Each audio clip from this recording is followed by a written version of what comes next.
தொட்டு தொடரும் ஒரு பட்டு பாரம்பரியம். ராஜ்மஹால் சில்க்ஸ் மதுரை.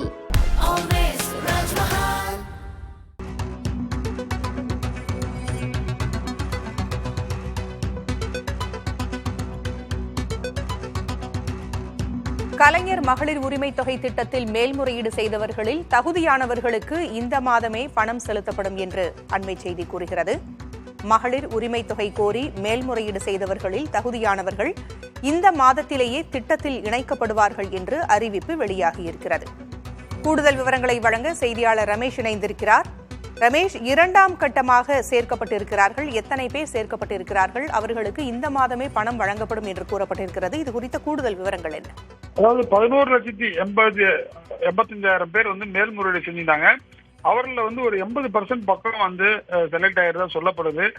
என்ன பாத்தீங்கன்னா ஏற்கனவே 1,06,00,000 பயனாளிகள் இருக்காங்க. அதுக்கு பிறகு ஒரு 7 லட்சம் பேர் வழங்கப்பட்டது. இதுல மட்டும் பாத்தீங்கன்னா கிட்டத்தட்ட 1,13,00,000 பயனாளிகள் இருக்கிறார்கள். இந்த நிலையில இந்த அப்பீல் பண்ணியிருந்தாங்க சில பேர் எங்களுக்கும் வேணும்னு சொல்லி கேட்டிருந்தாங்க. அதுல ஒரு குறிப்பிட்ட சதவீதம் பேர் செலக்ட் ஆயிருக்காங்க. அவர்களுக்கு இந்த மாதமே வழங்கறதுக்கான ஏற்பாடுகள் செய்யப்பட்டிருக்கிறது. அதுக்காக தொகை பாத்தீங்கன்னா ஒதுக்கப்பட்டிருப்பதாக தகவல் வெளியா இருக்கிறது. மாதந்தோறும் பாத்தீங்கன்னா 15ஆம் தேதி இந்த தொகை என்பது விடுவிக்கப்பட்டு வருது. செப்டம்பர் 15ஆம் தேதி முதலமைச்சர் தொடங்கி வச்சாங்க.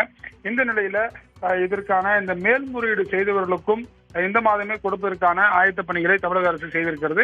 இதற்காக சிறப்பு திட்ட அமலாக்கத்துறை அதிகாரிகள் இதற்கான பணிகளில் ஈடுபட்டு வருகிறார்கள். காலையில் தான் நம்ம ஒரு செய்தி போட்டிருந்தோம். கூடுதலாக பணியாளர்கள் நியமனம் செய்யப்பட்ட நிலையில் தற்போது இந்த அறிவிப்பு வெளியாகி இருக்கிறது. உங்களுடைய தகவல்களை வழங்கியமைக்கு நன்றி ரமேஷ்.